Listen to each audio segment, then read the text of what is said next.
Before today's video, we want to bring you a word from AppZone, who is a regular sponsor of this channel. AppZone is an app that suggests games to play, and then you earn money for just trying the games. Then the longer you play, the more you'll earn. AppZone pays out instantly through retailers like Google Play, Xbox, Visa, Steam, Amazon, and more. Every week I seem to find a new game which is a lot of fun to play, and I'm getting paid out in Amazon gift cards. If you download AppZone by clicking on the link below the video, you'll be directly supporting Criminally Listed. So help us keep the lights on and start earning money for yourself for playing games by downloading AppZone today. Without any further delay, here's today's video. Number 3. Guerin. On January 17, 2010, the police were called to a home in Saint-Julien, Quebec, Canada, because there had been a shooting. The residents of the home were 43-year-old Jean Guerin, his wife, Patricia Noel, and their children. Guerin was a known drug dealer who had served time in prison for breaking and entering. The shooting happened when two men pulled up in front of the home in a pickup truck.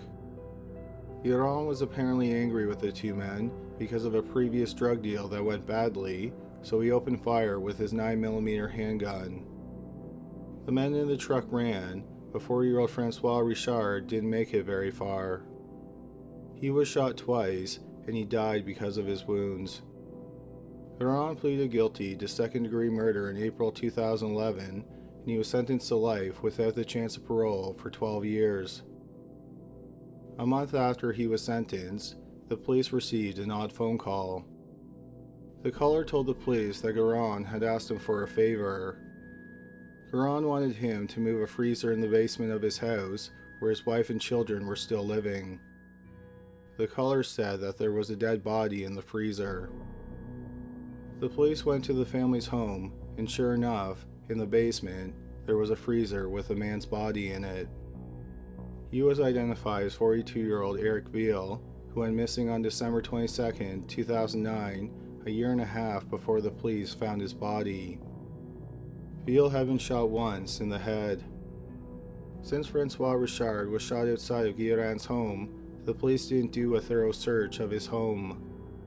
If they had done a thorough search and looked in the freezer, they would have found Veal's body. Guerin told the police that Veal came to his house to buy a kilo of cocaine. However, according to Guerin, Veal didn't plan on paying for the drugs, and he was just going to steal them, so he shot him and then put his body in the freezer. In November 2014, Guerin pleaded guilty to killing Veal, and he was sentenced to 10 years in prison, which is to run concurrently with the sentence that he is already serving. Patricia Noel, Guerin's wife, who knew about the body, was charged with mistreating a corpse and for being an accessory after the fact. Number 2. Madeline Carmichael.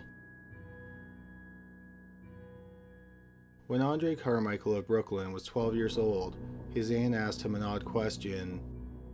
She wanted to know how his twin sister was doing. Andre thought it was a weird question because he didn't have a twin sister and never remembered having one. He was so confused by his aunt's question that he asked his mother, Madeline, if he ever had a twin sister. She avoided answering the question, and then both she and Andre's 26-year-old brother, Gregory, who is also Madeline's oldest son, gave him a severe beating. Physical abuse from his mother and adult brother weren't unusual during his childhood. He remembered another beating that happened after he broke one of his mother's rules. She told him that he was never to go into the closet in her bedroom. A lot of the time, the door to the closet was blocked with a bookcase or a bed. One day, Andre and his sister, Sabrina, who was 6 years older than him, decided to look in the closet because they thought there were toys in it. They were caught, and they were both beaten. Eventually, Madeline gave up custody of Andre, and he was put into foster care. Several years later, in 1995, Andre went to a family reunion, and he confronted his older sister Sabrina. He wanted to know if he had a twin sister, and if he did, he wanted to know what happened to her. Sabrina told him to drop it because it would tear apart the family. In 1999, for the first time since he was a child, Andre went to visit his mother. He brought along his 3-year-old daughter, Andrea, who looked a lot like him. When Madeline saw Andrea, she recoiled and told Andre not to bring her around. Andre then told Sabrina that he was going to hire a private investigator to find out the truth about his twin sister. That's when Sabrina relented, and she told him that he did have a twin sister. Her name was Latanisha. Sabrina said that in November 1979, when Latanisha was 3 years old, Madeline got angry with her because she had vomited while she was eating dinner. Madeline and Gregory, who was 17 at the time, took turns beating the girl. She then stopped breathing, and moments later, she was dead. Instead of calling for an ambulance or the police, they put the body in a footlocker and then hid the footlocker in a closet. When the family moved a few years afterward, Madeline moved the body with them. She put the footlocker that contained her daughter's dead body in the bedroom closet of her new apartment. After hearing the story, Andre went directly to the police. On November 5, 1999, the police went to Madeline's apartment. They opened the closet door and found air fresheners, some incense, and boxes of baking soda. They also found the footlocker. They opened the footlocker, and inside was the mummified remains of Latanisha. Her remains were inside 4 plastic bags, and she had been wrapped in a baby blanket and a newspaper that was dated November 4th, 1979. Madeline and Gregory were both arrested. Madeline, who had terminal cancer, was convicted of depraved indifference to human life, and she was sentenced to 15 years in prison. Gregory pleaded guilty to negligent homicide, and he was sentenced to 1 1/3 years to 4 years in prison. Madeline's neighbors said that she was a kind and caring person, but she was a little eccentric. She would complain that she heard babies crying, even though the superintendent of her building told her that no children were living in the building. Number 1. Dennis Nilsen. Dennis Nilsen was born in Fraserburgh, Scotland in 1945. He served 11 years in the military, and in December 1972, he got a job as a police officer with the Metropolitan Police Department in London, England. He lasted for about 8 months, and then he quit. After he quit, he stayed in London, and in 1974, he landed a job as a civil servant. Around the same time that he got a job as a civil servant, he started to frequent gay bars. He also spent a lot of time drinking at home alone. On December 30th, 1978, Nilsen was feeling incredibly lonely and decided to seek out some sort of companionship.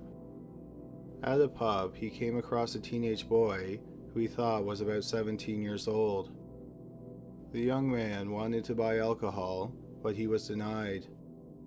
Nilsen invited the young man back to his flat, and he accepted. They both drank until they passed out. When Nilsen woke up, he watched the young man as he slept. As Nilsen caressed him, he thought about how depressing it would be when he woke up, because he would want to leave. So Nilsen grabbed a necktie and started strangling the young man. The young man fought back, so Nilsen moved him towards a bucket of water. He forced the young man's head under the water and held it there until he stopped moving. After he was dead, Nilsen bathed his body. That night, he slept with the body in his bed. He then placed the body under the floorboards of his flat, which was on the main floor of a house. The young man that he killed was Stephen Holmes, and he was 14 years old. When he didn't come home, his family reported him missing. Nilsen lived with Stephen's body under the floorboards for 8 months. He then took the body out to his garden and burned it in a bonfire. He threw some rubber on the fire to cover up the smell. About 3 months after burning the body, Nilsen met a student from Hong Kong. Nilsen got the young man back to his flat and tried to strangle him. The young man was able to break free and he fled the flat.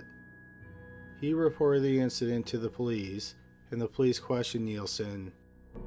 However, the young man from Hong Kong chose not to press charges and Nilsen wasn't arrested. On December 3, 1979, nearly a year after he killed Stephen Holmes, Nilsen met 26-year-old Kenneth Ockenden. Ockenden was a tourist from Canada and he encountered Nilsen at a pub around lunchtime. The two drank for a few hours, then did some sightseeing, and then ended up at Nilsen's flat. Nilsen strangled him to death with an electrical cord. He washed the body, and then he placed it in his bed and slept with it. The next morning, he put the body in a wardrobe, and then he went to work. When he came home, he washed the body again and put it back in his bed. He then did sexual acts with the dead body. After he was done violating Ockeden's body, he put the body under the floorboards. When Nilsen was feeling lonely, he would pull the body out and prop it up on his couch. He would talk to it or simply watch TV with it. 5 months after Nilsen killed Ockeden, Ockeden's body was still under his floorboards, and Nilsen brought home a 16-year-old homeless kid named Martin Duffy. Nilsen tried to strangle him to death, but ended up drowning him in the kitchen sink instead. Nilsen kept his body in a wardrobe for 2 weeks, and then placed his body under the floorboards with Ockeden's body. In August 1980, 27-year-old Billy Sutherland, a gay prostitute, found himself in Nilsen's apartment. Nilsen didn't remember how he killed Sutherland. It would later be determined that Nilsen strangled him to death with his bare hands. The problem was that Nilsen was running out of room under the floorboards. When Nilsen was in the military, he was a cook, so he knew how to butcher meat. He dissected the 3 bodies that he had in his flat and disposed of the remains in several ways. He left the organs in places where animal scavengers would find them and eat them. He burned a lot of the remains in a bonfire and then buried whatever was left over.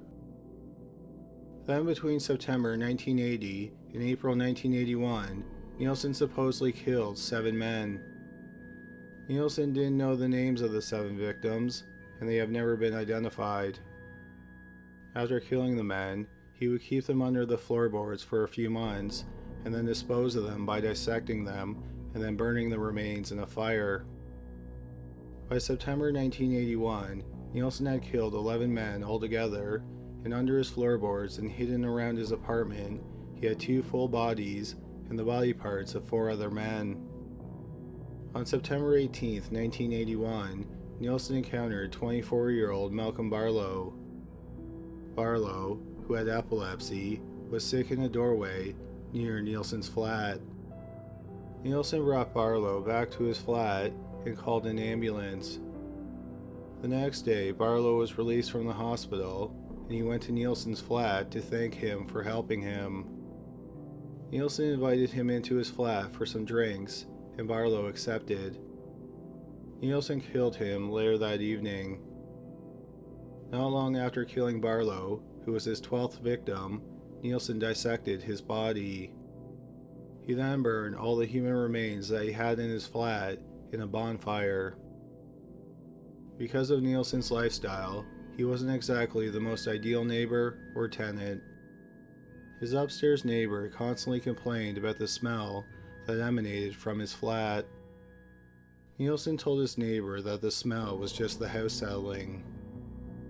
Nilsen's landlord thought he was trouble. About a month after Nilsen killed Barlow, Nilsen's landlord told him that he wanted to renovate the house and offered him money to move. Nilsen agreed to move, and he moved into a house that was split into 6 apartments.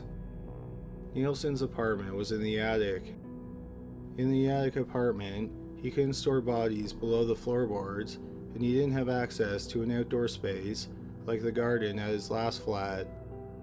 But those problems didn't stop Nilsen from killing. In November, then again in December, Nilsen brought a man back to his flat. He attempted to strangle both men, but both men escaped. Neither man reported the incident to the police.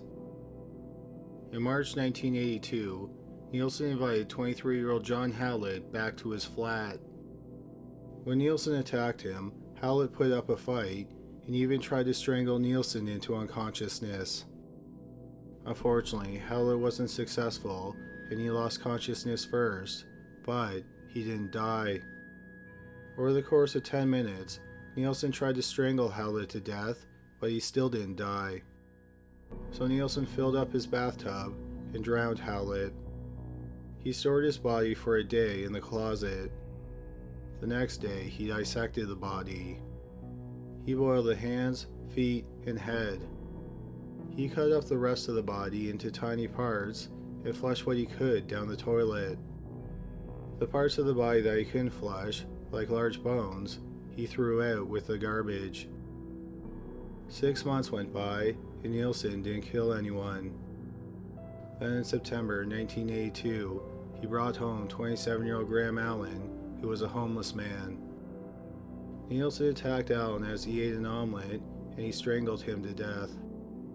Nilsen kept Allen's body in his bathtub for 3 days before he dissected him and flushed parts of his body down the toilet. On January 26, 1983, just over 3 years since he killed his first victim, Nilsen brought home 20-year-old Stephen Sinclair. Sinclair was strangled to death, and just like he did with his last 2 victims, Nilsen cut him up and flushed what he could down the toilet. A week after the murder, a plumber was called to the house because there was a block in the pipes. In the pipes, the plumber found some small bones and 30 to 40 pieces of flesh. At first, the plumber thought it was chicken meat. Not long afterward, it was determined that it was human flesh. Nilsen's neighbors told the police that he may have been the person responsible. They noticed odd smells coming from his apartment, and he was acting strangely after the remains were found in the pipes. He was arrested, and once he was in police custody, he confessed. He said that between December 1979 and January 1983, he killed 12 or 13 men and tried to kill 7 more.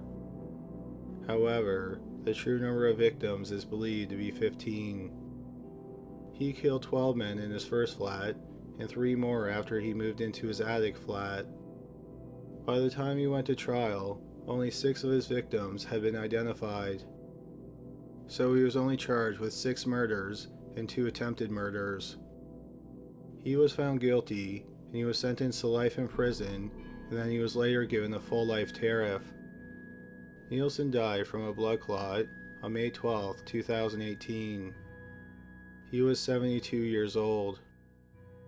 Thank you so much for watching today's video. If you liked it, please subscribe for more videos just like it. Please don't forget to visit criminallylisted.com, where you can suggest cases and buy merchandise. Please also check out our Patreon page, where you can get access to an exclusive podcast. But that's all for today. Thanks again for watching.